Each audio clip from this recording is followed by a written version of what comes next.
M, the Media Project.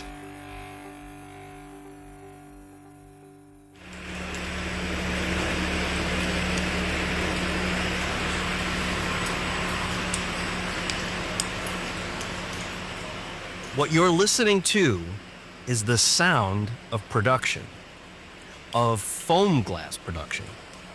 What you're listening to is also the sound of innovation and the sound of money. And so we have with us today the Innova802 crew, and we're joined by Rob Conboy, CEO of Vermont's Glavel, a company representing innovation in construction materials using recycled materials to boot. Rob, thank you for joining the Innova802 crew. Thank you, guys. Appreciate the invitation to come chat about Glavel. I'm just going to, I've got a number of questions we all do about how you built the financial stack for this company, the different ways that this is an innovative company. But first, why don't you give us a little bit on the origin story of the company? Absolutely. So Glavel started way back in 2016 when at the time I was part of a financial service entity that was bringing financing to energy efficient buildings. And my business partner would send me off to Germany to go attend energy efficient building conferences. And at a conference in Darmstadt, Germany, I discovered foam glass Glavel or foam glass gravel. We call it Glavel. And was pretty instantly smitten by it. The idea of taking recycled glass and turning it into a highly sought after building material was really, really attractive. Very cool. Very cool stuff. I remember seeing you guys in, I think it was 2017, 2018 winter. So I forget if it was 2018 even, but with Fresh Tracks Capital and others in the cohort. And at that time, it seemed to be picking up good steam in Vermont. Was that about when you picked up Vermont investors? It was. Yeah, that was early days for sure. We realized that it would be important to partner with a German entity to, at least early days, to establish the market, import product from Germany. So that's exactly what we did. We were really fortunate to find a fantastic partner in Glypor, just outside of Nuremberg. So in 2019, we filled our first order. So yeah, the goal was really to make sure that there was a market and we could sell foam glass. And that's exactly what we did in 2019 and 2020. COVID actually was a pretty good year for us. Luckily, construction was deemed to be critical. So construction and importing was just fine. And it wasn't until 2021 when the cost of containers kind of went haywire. And that's when we really had to buckle down, raise funds, and commit to getting manufacturing up and running here in Vermont. 2019 was also a pivotal year for us in that we committed to that innovation that you spoke of. Since the inception of foam glass, the manufacturing was done with natural gas, and we committed in 2019 to electrify the process. We had been inspired by the crossing of the Atlantic by Greta Thunberg, and realized that we just couldn't, delay the important commitment to our carbon future, and committed to electrifying the process. How much of the dance of making money with this company, how much of it is, I'm going to guess that you're balancing out competitiveness and the pricing of recycled materials, with, properly pricing out construction projects of various kinds and quantities going out the door and all that stuff. Walk us through a little bit of like the dance that one has to do to make money doing this. Yeah, again, we were really fortunate because we are taking a feedstock that has little or no value, which is recycled glass. So it is readily available, and then turning it into this highly sought after building material that is an excellent replacement for rigid foam board as an insulator below slab. So we're fortunate that we don't have to charge a premium. We look to be really cost parity, or our customers, just because of the ease of install, realize that they can actually save money using our product compared to conventional means of insulating below the slab, or using this compared to other lightweight aggregates in infrastructure applications. That was another thing that really attracted us, was the fact that it wasn't just about one addressable market, but both infrastructure and the built environment were the classic addressable markets over in Europe. In terms of the challenge to, properly capitalize a company like Glavel, we're not a SaaS, we're not a .com, and convincing people that taking the risk for the capital needed to purchase big pieces of equipment to manufacture things is not easy. But we're really, really fortunate here in Vermont to have such a supportive ecosystem that really started with Janus St. Ange and Flexible Capital. And their royalty-based financing allowed us to get the early capital we needed to marry with, a classic SBA loan for the equipment to get up and running with a single line production here in Vermont. Now, is that enabled by some of the sort of proof of concept, if you will, by getting the imports, even the first guy? But beyond that, after Arthur, you had some commercial customers import. So you were able to, I'm guessing, have a pretty slim margin and pull that off to create the sort of proof of concept that allowed you to go to the financier to say, this is real. This is why we can do this. Yeah, that's exactly right. Yeah, we were operating on relatively thin margins, and right now we aren't manufacturing our own glass powder as a feedstock. We have a great partner up in Quebec, but we will be fully operationalizing the Vermont plant that will include additional production capacity as well as the ability to manufacture the feedstock as well. So had you secured an exclusive agreement with this German company in order to kind of get that going, or you just kind of put a few deals together on faith? Now you guys it was all definitely mutually beneficial, right? This was some marginal sales that they could do over in the United States, and we were just really fortunate to find a partner and believed in what we were doing. We often get questions about, well, why don't the European manufacturers just come over to the US and kind of do it themselves? And, the short answer is it's really hard. I mean, setting up manufacturing and knowing, all the regulations and the permitting, it's a challenge. So it's just easier for them to make the most of the markets they know over in Europe.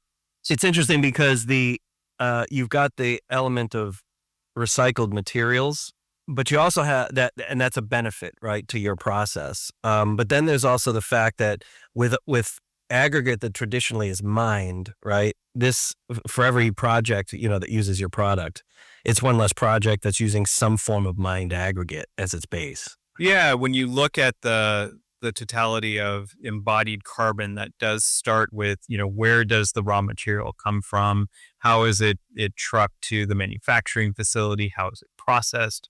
How does it get on site? And then what's the end of life carbon impact that Glavel does quite well, because it's not mined.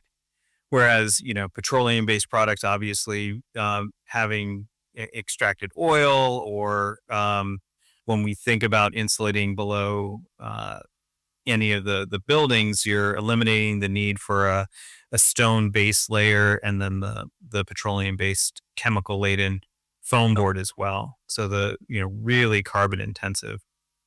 Back in the day, I would run around with a Stratford milk bottle filled with oil to kind of represent the amount of oil that's required to manufacture a single 4x8 sheet of XPS or EPS to bring home the idea of, this is the petroleum that we're saving.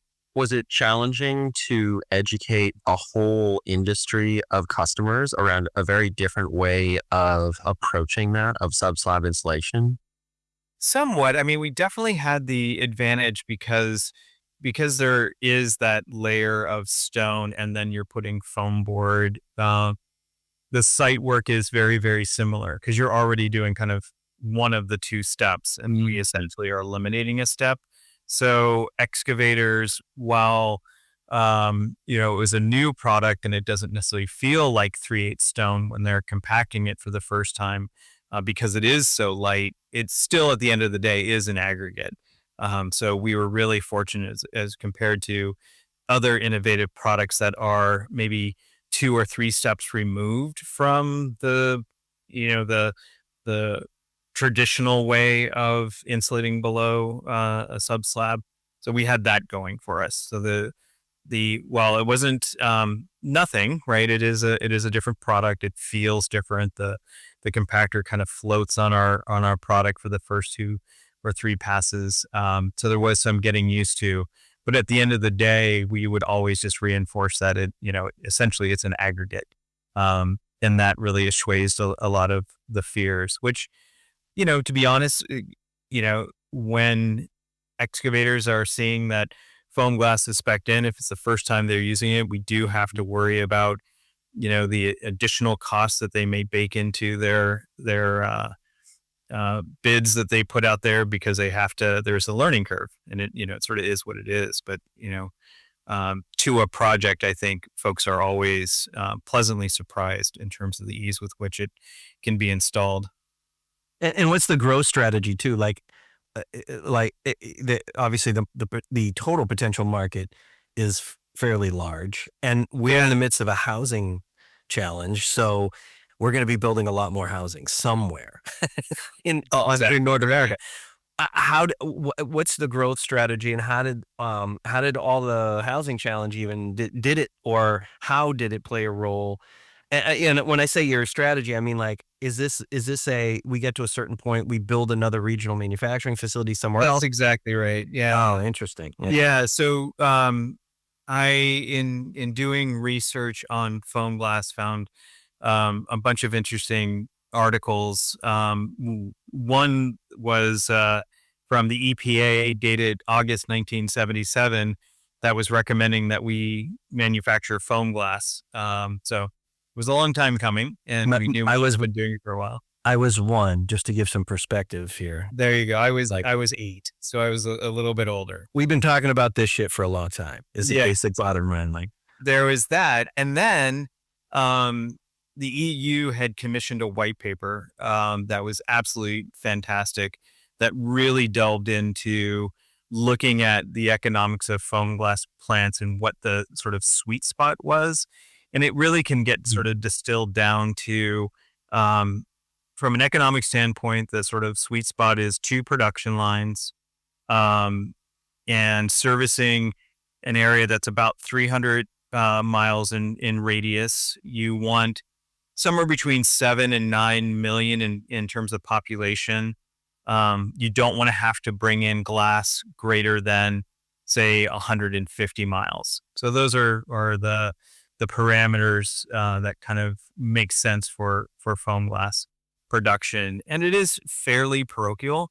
So it's not gonna be like Starbucks or McDonald's and Burger King. You're not going to have like 2 foam glass plants right next to each other unless there's an incredible amount of glass and demand for the product.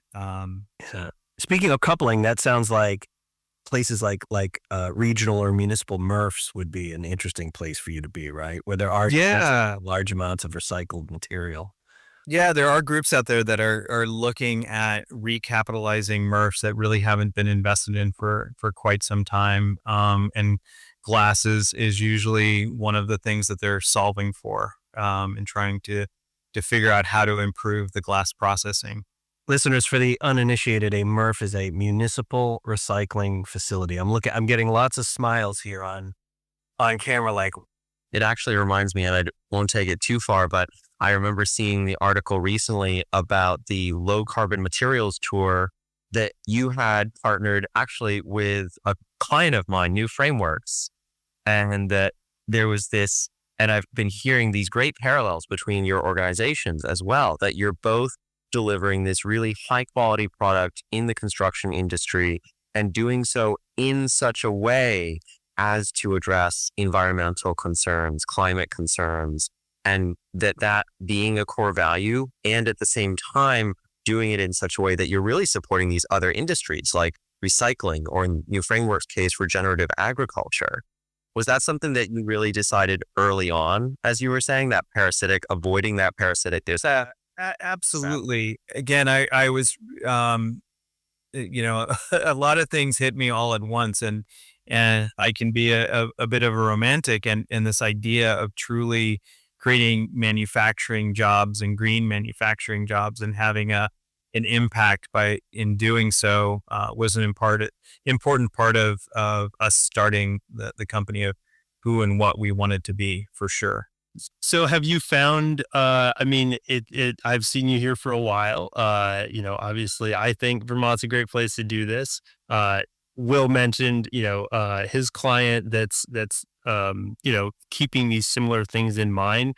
Do you find an ecosystem here where you're able to really, find good traction for that conversation, that's part of the uptake of the product, and that, there's kind of a uniqueness here for launching Glavel? Yeah, there were definitely builders and owners and developers.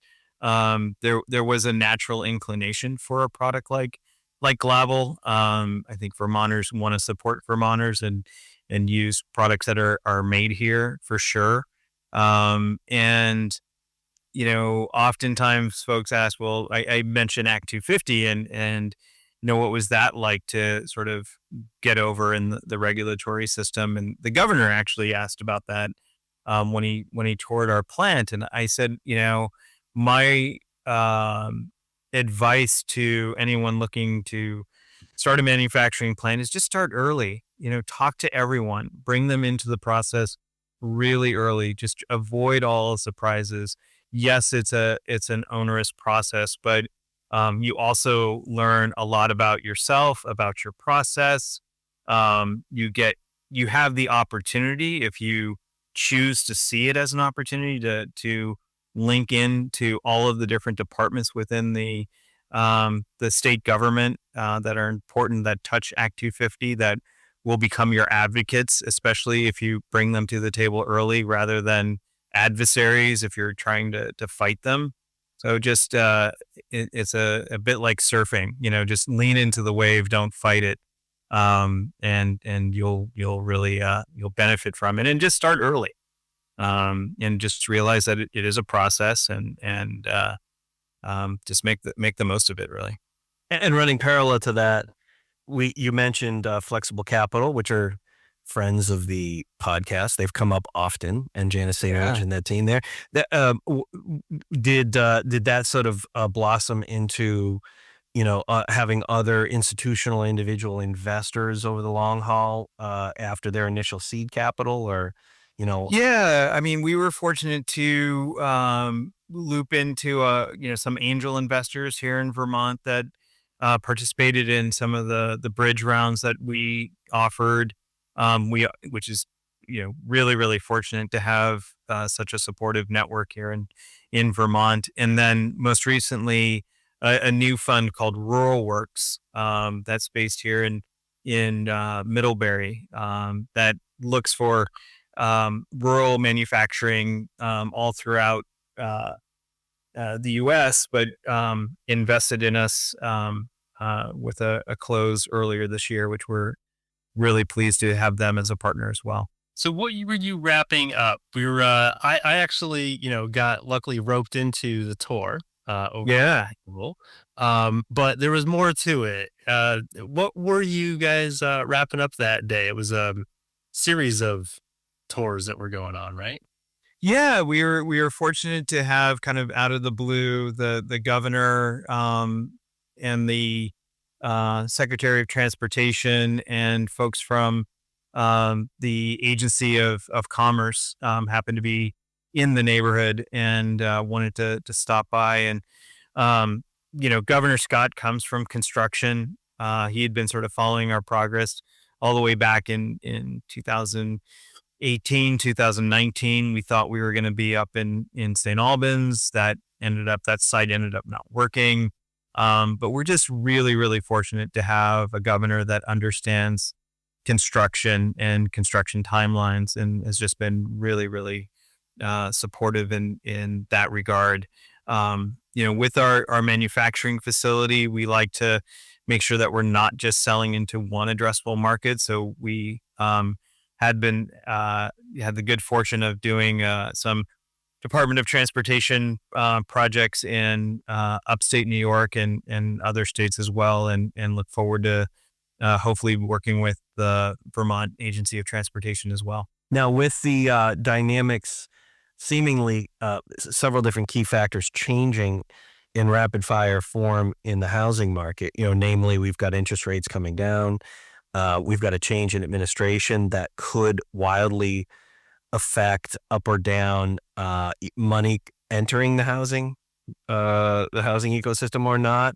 What does any of this or some of it play a role in your sort of short and medium term planning at this point, or really how much does housing directly affect your market strategy?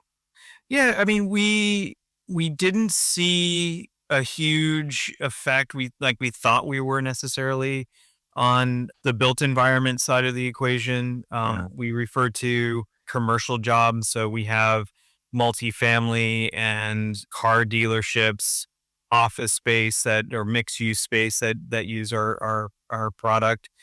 I was looking for trends like when the Fed finally cut rates, did we see an uptick in projects that maybe were just, holding until the things penciled out kind of thing? Yeah, there wasn't necessarily a direct correlation. I think because our product usually caters to energy efficient single family homes, so those homeowners or developers are already predisposed to our product and less sensitive to price or cost of money issues. Not that they aren't, but it's just not nearly. No, but they're more likely to pay for more of the project in cash. They're more, let's face it, they're more upper echelon of the all of those sort of things. But you can pivot to some extent because you're not just selling to the single family residential market or just residential in general. I mean, that's exactly right. This is a foundational material that can be used in any construction project. Exactly. And we can be used in infrastructure projects. So, right. Regardless of what happens with the next administration, we have to believe our housing stock problem isn't going to go away, and it's going to have to be addressed. So we have to believe it's just a matter of, how and what they incentivize to get that done. How do you envision growing into that in the future, though? You mentioned, for instance, a while back, a white paper about identifying the ideal locations for this type of facility, and also how this is likely a growing demand or in these markets and how you're looking at multiple markets. So is there something that you see as that next step, or? We want to make sure that we aren't growing into a market that silos the application of the product. So we don't necessarily want to go into a market where it's either only the built environment or only infrastructure. We really do see being able to mitigate some risk by having multiple addressable markets is really key to our success. Have you had any growing pains over the past couple of years? I mean, lots of folks struggle hiring, that's a common thing that we hear businesses, have a challenge with. Have there been some things that, either have come up recently or, No, it was all easy breezy. I mean, my hair was dark brown when I started in 2020. It's in so many ways, it is kind of funny. It is the entrepreneur's journey. As much as you try to avoid risk and try to mitigate risk and partner with folks that have been doing things for 100 years or, trying to find the right personnel, it just sort of seems like it's just something you have to go through and learn and grow through. We experienced all of that. And I think we were a little surprised. Shouldn't have been. It was COVID. And some of the things that we had to deal with just in terms of components not being quite right that you would just think that would, everyday components like variable frequency drives that just are, you just never worry about those things. They just, weird random stuff that we attribute to COVID times that created some challenges early on. But at the end of the day, you learn from all of those challenges, you persevere, and, things sure got really, really difficult and hard, but we knew that we had a product that people wanted, and we persevered. But yeah, it's not for the faint of heart, that's for sure. But always rewarding in the end if you can just keep going.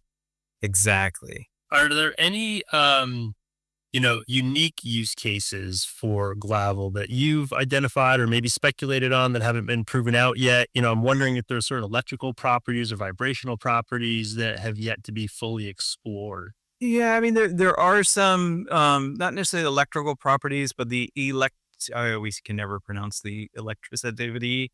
So just in terms of conduit that's running through aggregate, it tends to do well in that case in terms of protecting the conduit and not deteriorating as quickly possibly. I'm pretty conservative. So very early on, we had folks approach us and say, hey, we want to take your lightweight aggregate and put it into concrete. And my first response, being fairly risk averse, was, you can go ahead and do that. Tell us what spec you want. But I'm not a chemist. I don't understand the chemistry behind concrete necessarily. But if you want to worry about the alkali nature of this product and how it's going to react in terms of the curing process, knock yourself out. But that just seemed like a lot of risk to me. And then you're convincing people to use a product that needs to be tested. Kind of going back to the original thesis, there was 20 years of experience of using it as, a lightweight aggregate for infrastructure projects and in abutments and embankment stabilizations and as an insulator below slab. So I'm a big fan of mitigating some risk. Not to say that we're, averse to partnering with folks that are, can see some innovative angles with our product for sure.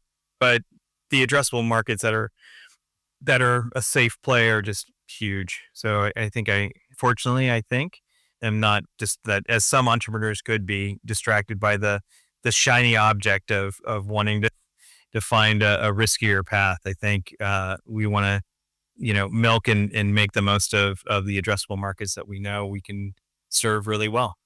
In wrapping up here, I want to ask, since this is the Innova802 podcast, and you've kind of half answered this already with your last answer, but as an innovation company, right? What is the innovation plan for Glavel moving forward? And when you think about years ahead? Yeah, obviously we can't share all of our secrets, but I think being the first to electrify the process, there was an enormous amount of learning to be had there. And prior to Glavel, I served as the chief operating officer for a solar monitoring company called Draker. So always have wanted to really gain an understanding in terms of the energy that we're using and how to do that even more efficiently than maybe we are right now, which is really, really exciting. But it's a different animal. An electric kiln is obviously very different than a gas-fired kiln. So I think there is a lot of innovation to be had there. We have some proprietary things that go on in our plant that I think other foam glass producers might be surprised by, that I can't, share because they're, proprietary to us and how we do things. So yeah, a lot of subtle things that is not uncommon for taking an industry that's been around for 20 years, finding, slightly better ways of doing things. That is kind of the fun part. Definitely real impetus for getting the manufacturing facility off the grid as much as possible and reliant on its own power, just in case of power outages and what have you, when everything's on electricity, right? All kinds of fun stuff. Yep. for all our listeners, we're going to have information so you can connect with Rob and the folks over at Glavel at your leisure and find out more about what they're doing, get case studies, an investor report, all kinds of fun stuff. And you'll find that on the SMG and Innova802 websites. To my co-hosts, Ryan and Will, always a pleasure. Really, really appreciate the opportunity to tell our story.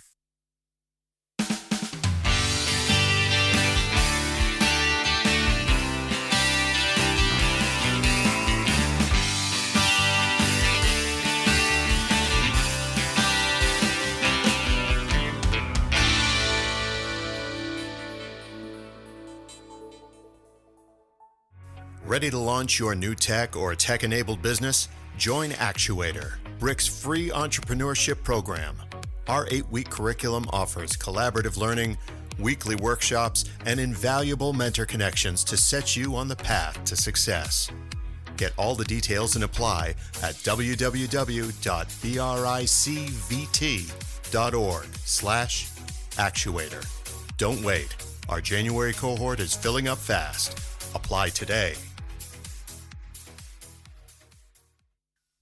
Well, good afternoon, my listeners, and thank you for indulging me a bit following our great Innova802 episode. I want to use this time, I'm not really given to gushing over people with renown, let's say, that I don't have a personal relationship with. But we had a legend in the music industry, really in the art world, and a great member of our global community die on the 3rd of November. I'm speaking of the great Quincy Jones, who is a person who I never had the opportunity to meet, but who I have really desired to emulate in a number of different ways over the course of my adult life, and just somebody who I just so thoroughly admired for a whole host of reasons, and I thought it would be worth sort of talking a little bit today. It's also unusual because usually when I do this type of recording, I have a bit of an essay worked out, maybe even completely worked out, but I'm shooting from the hip today like all good jazz musicians do. But like all great artists in the jazz world, I'm, of course, speaking from deep within my intellect and my soul, and so in that way have a bit of form and function to a good idea of what I'm going to say. For those that do not know, Quincy Jones was 91. He passed away in Los Angeles at his home, and Quincy Delight Jones Jr. was born in 1933, and over the course of his career, which we're talking 70 years, and 70 years of a lot of transition in American music and American society, the music evolution and the music industry evolution reflected, the society's changes reflected in that industry and in the music itself. And Quincy, everything he touched, one might think, just turned to gold. He was a great trumpet player first, a number of other different instruments, started playing when he was very young, and over the course of his career, was a writer, an arranger, a film scorer, a producer. But more than anything else, one of the things I admire about Quincy Jones is the way he was able to bring people together, the way he was able to synthesize both relationships and ideas. It's a mark of a great leader who's a great leader because they not only have a tireless work ethic, but their entire intent is to bring out the very best in others. And that's what he did over the course of his career. He had a lot of firsts. He was the first record company executive that was an African American at a major record label in, I believe it was 1963. He joined Mercury Records after he came back from a really famed European tour where he learned a lot of lessons about the music business and about keeping a band on the road. He was not the first African American to make some success in film scoring. He had a tremendous amount of success in film scoring over a relatively short period of time, particularly from the late 60s through the mid 70s, where he really focused on film scoring. But Benny Carter actually has that distinction in the 1940s. But Benny Carter relatively quickly left the West Coast and left the film scoring gig. I suspect partially or maybe wholly because of race relations at that time in the early to mid 40s. But Quincy Jones really entered that door and was able to gain a lot of ground and respect, not only for himself, but for other African Americans entering that field. What can you say? I mean, his life is also interesting for a number of reasons because, it feels like sometimes everything, talk about right place, right time, right? For those of you that get a chance, he has a great autobiography that was published in 2001. And, you read this book and you just say, I went to France and suddenly I was, studying with Nadia Boulanger, went out to get a drink, have a cigarette, or rest a while, started talking to an artist, go over to his place to drink some wine. It turns out to be Pablo Picasso. I mean, it's like this, first of all, it's this frenetic cadence of opportunity, time and time again, makes one believe, he was really open to a new opportunity, new ideas, a really conversant fellow, and really hitting it with people, including the ladies, just really able to establish great relationships with people, making connections with people, something else that you gotta admire about the man. But, he just seems to have been able to establish beautiful relationships throughout his life. And even while making mistakes, as every human being does, he seems to have learned from those mistakes, evolved. A lot of what you see him talking about in the press towards the end of his life, he talks a lot about forgiving, being forgiving, not holding grudges, and really just being open to love first and foremost before anything else. And I think there's a great lesson in that. It's not trite. Another thought is just on how men and women of his generation as African Americans in the United States, just I'm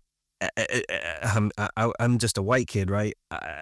How do you empathize with their situation, especially in decades before I was alive? But really just trying to think about what it was like to carry yourself with the kind of style, the pride and dignity that he and all of his other compatriots had, just through those early years of playing with the Basie Orchestra, playing with Lionel Hampton, producing and writing for Dinah Washington, Sinatra, and just breaking down barriers that whole time over and over and over again. He didn't do it alone, but he was always there kind of leading. as young, up and coming musicians, desperately trying very hard to be musicians, particularly jazz musicians, as my friends and I were growing up in central New England, in really nearly across the board, the whitest of the white, sort of s- small communities small community that we grew up in, but it was early on our short list were folks like Q. That's what his friends called him. I don't think we have the right to call him that, but uh, it was that impression of style, the grace that he had. He was on our short list. Quincy Jones, certainly Count Basie, Duke Ellington. And as we got to know their music, we also got to know a bit about these men and women from that time period that,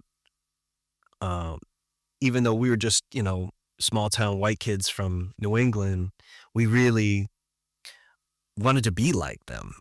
We weren't thinking about the race thing at all. We just wanted to emulate them so much because, every time you heard them, every time you heard the music, every time they spoke in a recording, every time you saw footage of them, whether it be, from film, what have you, on the radio, there was so much just pride and dignity and artistry, the language. It just made you want to be like them. And it really propelled us to demand a lot of ourselves, and just, trying to discover what that music was for us. That's another thing that I just absolutely will always remember. Yeah, so I just in conclusion, I want to say thank you, Quincy Jones. Thank you to all the men and women of your generation for imparting on, little kids like me, and all of us. Just thank you for the music. There's so much music there. Mr. Jones wrote the last few lines of his 2001 autobiography in the epilogue, entitled Getting the Call.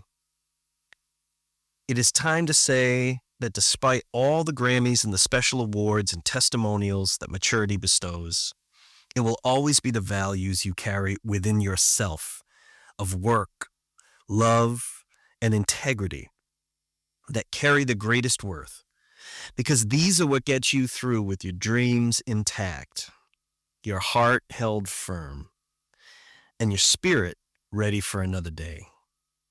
Then, when you get the call, you can't anticipate but which will always come. You can look back and say, I lived at 360 degrees, like my predecessors who cared and led me here, teaching me to approach creativity and humility and respond to success with grace. They had style and dignity and pride. They lived and loved as fiercely as they played. That's all I ever wanted. That's all I ever dreamed. Thank you, Quincy Jones, for teaching us to keep dreaming. Keep dreaming. Peace and love to all you, my listeners.